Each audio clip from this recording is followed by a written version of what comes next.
Colorado Territory, autumn of 1877. Just outside the mining town of Leadville, the wind carried the sharp scent of pine and scorched silver from the mountain veins, and Naomi Zeller was digging a grave. She worked alone, sleeves rolled to her elbows, dirt caked in the whorls of her fingers. The sun was low, lighting the ridge in gold. No one had come to help, no one ever did, not for her. The boy had been no older than 6. Fever took him in the night. She had done what she could, but the sickness moved too fast. His sister, Abigail, stood a few feet away, arms wrapped tight across her chest. She was 8, barefoot and silent. They called her worthless, the saloon keeper had muttered last week, loud enough for the miners to hear. No husband, no prospects. Just a washed-up girl raising someone else's brats. Naomi had said nothing. She never did. But she walked with her back straight. The children had been left with her 3 years ago cousins from her mother's side. Their father killed in a bar brawl in Kansas. Their mother disappeared into the brothels of Trinidad. Naomi had taken them in because someone had to.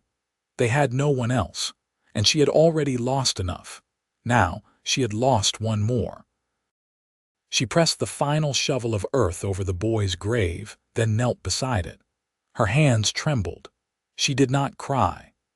Abigail reached for her sleeve, and Naomi pulled the girl into her arms. The sound of hooves on dry dirt broke the stillness. Naomi turned, shielding Abigail behind her. A man on horseback slowed along the fence. Dust clung to the shoulders of his coat. His hat was tilted low, but when he looked up, his eyes were sharp and steady. "You all right?" he asked. Naomi said nothing. He dismounted, leading the horse by the reins. He saw the grave. He saw the girl.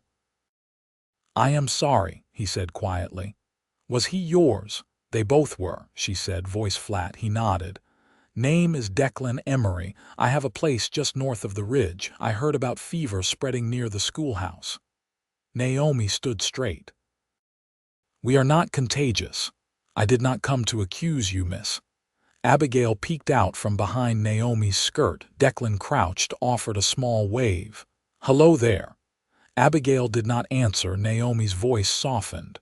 "Her name is Abigail." Declan stood again. "You need anything, supplies, medicine, I can ride into town for you. We have what we need."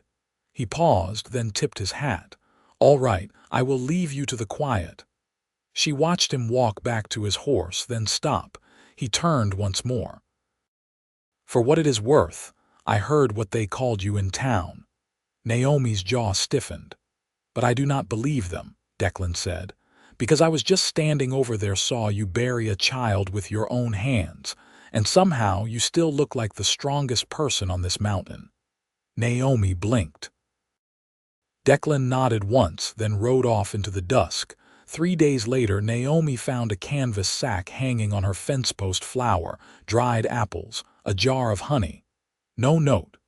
But she knew. The next morning she went into town for the first time in weeks.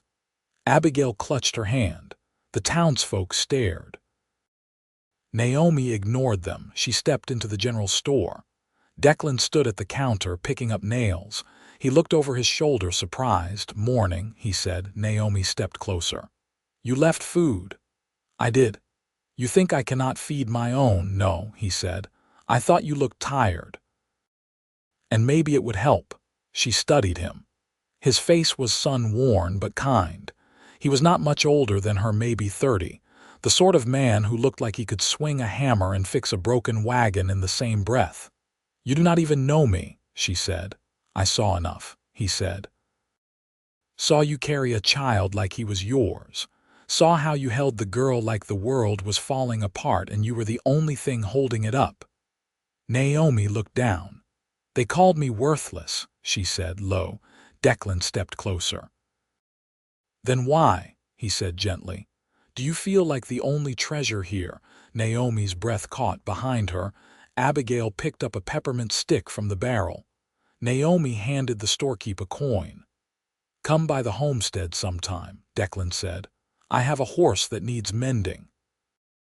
Could use a pair of steady hands. I do not have time for favors. This is not a favor, he said. It is an invitation. Naomi hesitated, then nodded. She went 2 days later. Abigail came too. Declan's land was quiet rolling hills, a small barn, 3 cows, and a tired collie that wagged its tail at first sight. The horse had a bad hoof. Naomi crouched beside it, unwrapping the binding. Declan watched her work. You know animals, I know pain, she said. And how to keep things alive.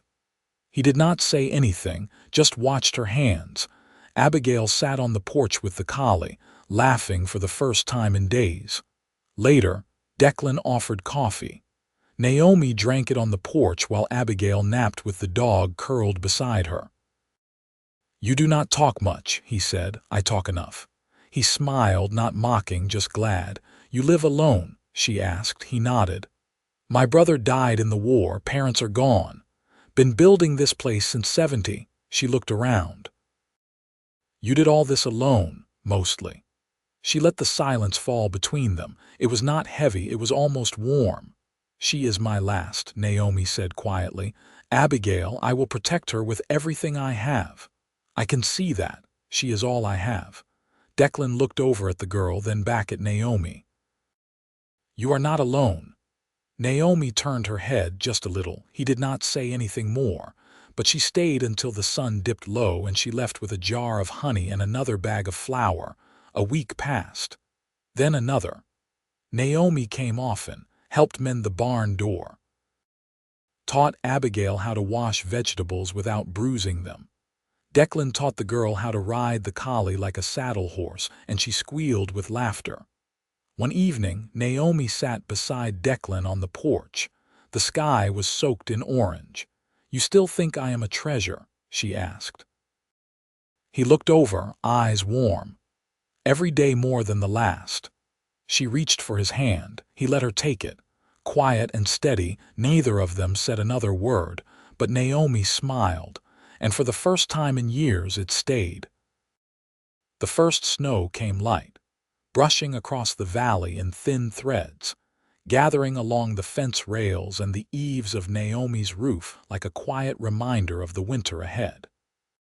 She stood at the stove, ladling stew into a bowl for Abigail, who sat at the table with a wool shawl wrapped around her like a cocoon. The girl's appetite had returned in full, and Naomi watched her eat with a kind of reverence, as though each bite was proof of something sacred. A knock at the door startled them both. She opened it to find Declan, hat in hand, damp from the light snow. He carried a worn wooden crate. Thought I'd bring you some split hickory and a few tins from the cellar. Ground's too hard for digging now, and I figured you'd be needing it. Naomi stepped aside to let him in. You always bring something. I was raised not to show up empty-handed. He set the crate down, glancing toward Abigail, who offered him a shy, soup-warmed smile. Naomi stoked the fire, then turned. She keeps asking if she can keep that dog. She can. He slept on your porch twice this week anyway. The wind shifted outside, whistling faintly through the chinks in the log walls.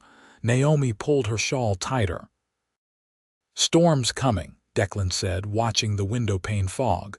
You've got enough firewood for a few days. I'll bring more before dusk tomorrow. She hesitated.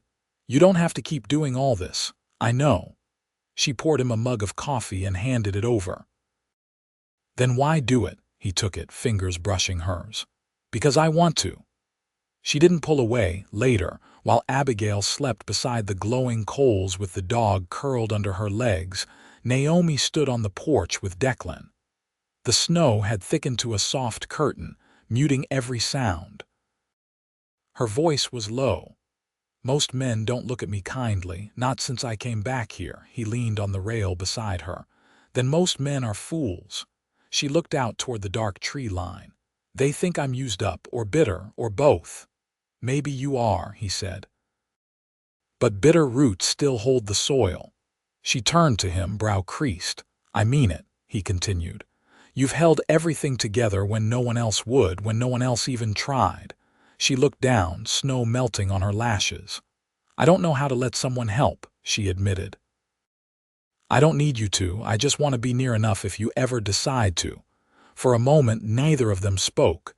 Then she reached into her pocket and held out a small tin. My mother's recipe. For winter salve. You'll want it once the wind gets sharp. He took it gently. Thank you. I didn't make it for thanks. I know.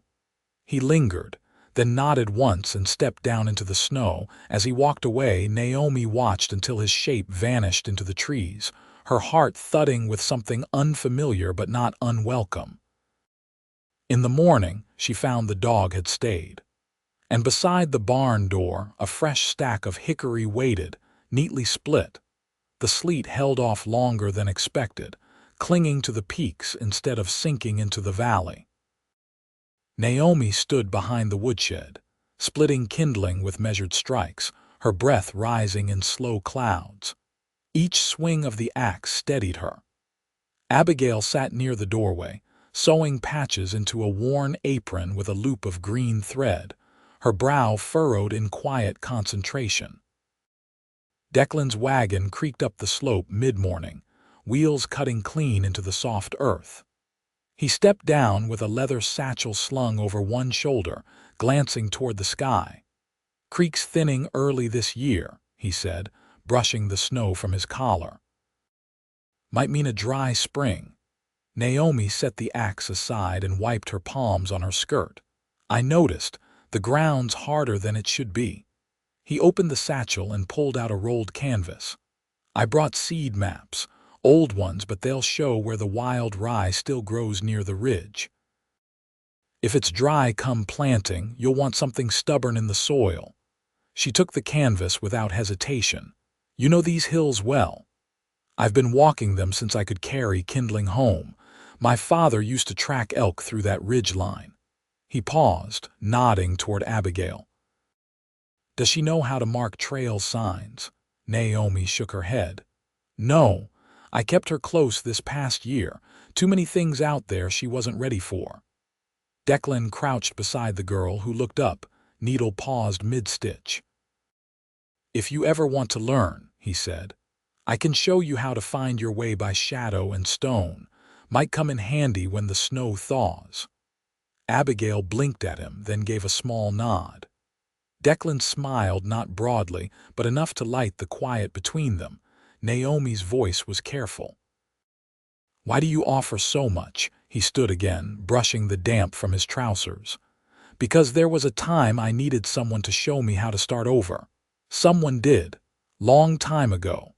She considered him, eyes narrowing slightly. And now you want to pass it on. Something like that. She turned toward the shed, unhooking a bundle of dried herbs from the rafter beam. Then take this, comfrey and yarrow. You'll need them if you're walking those ridges alone. I'm not alone now. She looked at him sharply, but he held her gaze without pushing, without leaning closer or asking more, just standing steady in the cold. I've got extra oil for the lanterns if your wick's low, he added. And I found a cracked fence post near the lower paddock. I can bring timber tomorrow. She hesitated, then nodded once. I'll boil coffee. When he left, Abigail tugged at Naomi's sleeve. He knows how to fix things, she said thoughtfully. Naomi looked down at her. Yes, she murmured. He does. That afternoon, Naomi walked the field behind the house where the soil had begun to frost at its edges. She knelt, pressing her fingers into the earth. It was cold but not frozen through, still time to ready it, still time for something to grow. Behind her, the collie barked once, and Abigail's laughter carried up from the porch. Naomi stood slowly, brushing the dirt from her knees. The wind shifted, carrying the scent of pine and smoke from the hills. She closed her eyes for a moment, letting it move through her. When she opened them again, her gaze settled on the trail where Declan had gone. She didn't smile, but something deeper settled into her chest, a quiet sense of knowing. She went back inside, unlatched the cupboard and set out a second cup. Not because she expected him, but because she no longer minded if he came. The creek behind Declan's barn had frozen shallow, its surface laced with hairline fractures that caught the light like threads of silver. Naomi stood at its edge, one hand resting on her hip, watching Abigail test her boots along the harder stones. The girl had grown less quiet, more certain in her steps. Naomi let her wander, close enough to call back, far enough to feel the edge of something new. Declan knelt by the wagon wheel near the barn, tightening the iron band with a mallet. Naomi approached without a word, crouching beside the axle and studying the wear on the spokes. "You load it too heavy," she said. "I counted the weight," he replied. "Barrels were balanced, not the front. The left side's dragging. That's why you keep snapping the pin." He paused, then offered the mallet. "Then fix it." She took it, slid under the frame, and tapped along the joint until the bolt loosened clean. Declan watched her work, arms folded across his chest. "You ever think about joining the smith in town? He's old and half blind. I've got my hands full." "There's coin in it." Naomi stood, brushing dust from her skirt. "I don't need coin. I need a field that takes seed and a roof that won't buckle under snow." He nodded once, then glanced toward the house. "You built that chimney yourself, didn't you?" "I mortared it in July. Took me 6 days. I saw it last week. The stonework's clean." "You've got an eye for structure." Naomi tilted her head. "You offering me work, I'm offering you a partnership." She looked at him for a long moment. "What does that mean to you, that I build what you plan? You plant what I clear, I keep things standing." "You keep things alive." Naomi blinked once, slow. "That's not what most men ask for. I'm not most men." She turned back toward the house. Abigail had knelt beside the creek now, dipping her hand into the water, testing its edge. Declan stepped closer. "You want her to have a place that's more than just surviving." Naomi didn't answer right away. Then, low, she said, "I want her to believe there's a world where kindness doesn't cost her something." Declan didn't reach for her, but his voice softened. "Then let's build that world." Naomi's eyes stayed on the girl, then shifted to the stacked timber beside the barn. "If we do this, everything changes. I know. I don't want to, you won't. I don't want to lose what I've just begun to trust." He looked at her then, not with pity, but with quiet steadiness. "Neither do I." She let out a breath, not quite a sigh, and walked back toward the house. Halfway to the porch, she paused and turned. "Bring the seed maps tomorrow. We'll mark the plots before the frost deepens." Declan tipped his hat, but said nothing. That night, Naomi lit a lantern and spread a battered ledger across her table. Abigail dozed beside the hearth, the collie curled against her legs. Naomi dipped her pen in ink and began to sketch the lines of a new fence, one that would stretch from the slope to the creek's bend. Across the top of the page, she wrote, "South pasture shared." She didn't smile, but her hand was steady. The last frost came late, clinging to the shaded gullies even as the sun broke stronger across the ridge. Naomi stood in the soft earth behind the house, her boots sunk deep into the thawed rows. Her hands were coated in loam up to the wrists, sleeves rolled high as she pressed down a furrow of rye seed. Abigail was nearby, scattering wild onion bulbs along the edge of the field, her braids tied back with a twist of old linen. Declan had arrived before dawn, bringing the last of the cedar posts they'd hauled down from the north slope. He'd set them along the markers Naomi had drawn, hammering each one in with slow, deliberate swings. When she glanced up from the soil, she found him watching her, not expectant, not waiting for thanks, just solid, present, like the mountain itself. "I've got a notion for the south fence," he said, stepping over a turned furrow. "You ever tried weaving willow through the rails?" "Holds better in wind." I haven't, Naomi replied, wiping her hands on her apron, but I don't doubt it. He crouched and picked up a handful of seed, sifting it through his fingers. This land's got a strange sort of trust to it, feels like it's waiting to see if we'll stay. We will, she said. He looked up at her. You sound sure. I've planted enough to know what we'll take. They worked through the morning without much else spoken.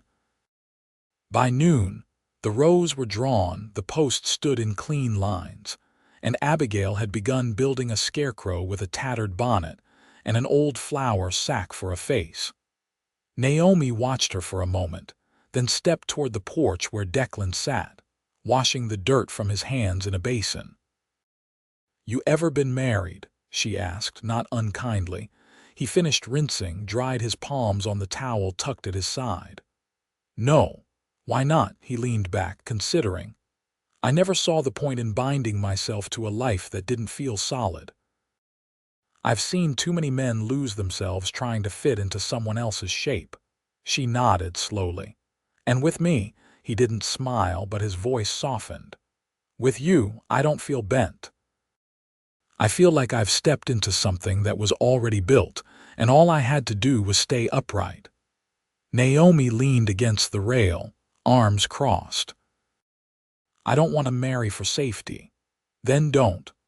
I want to marry because the life we've made is better with both our hands in it. He stood, brushed off his trousers, and stepped down beside her. Then let's build it, he said. Not just this fence or that field. Let's build all of it. You, me, the girl, a real home. She looked toward the ridge where the snow had finally melted from the top. Then she turned back to him. Tomorrow, she said, we'll go to the preacher. Abigail came running up just then, holding a small feather in her palm. I found a hawk's gift, she said, breathless. Naomi knelt and tucked it behind the girl's ear. Then you'll wear it to the wedding. Abigail's eyes went wide. You're getting married, Naomi glanced at Declan. We are. The girl threw her arms around Naomi's neck, and Naomi held her close. They married the next day in the clearing behind the barn, beneath the red pine where the wind always moved a little softer. The preacher from town came on foot, his coat too thin but his voice steady. Naomi wore her mother's shawl. Declan wore a clean shirt and the same boots he'd worked in all winter. Abigail stood between them, holding both their hands. After, they shared bread and broth on the porch.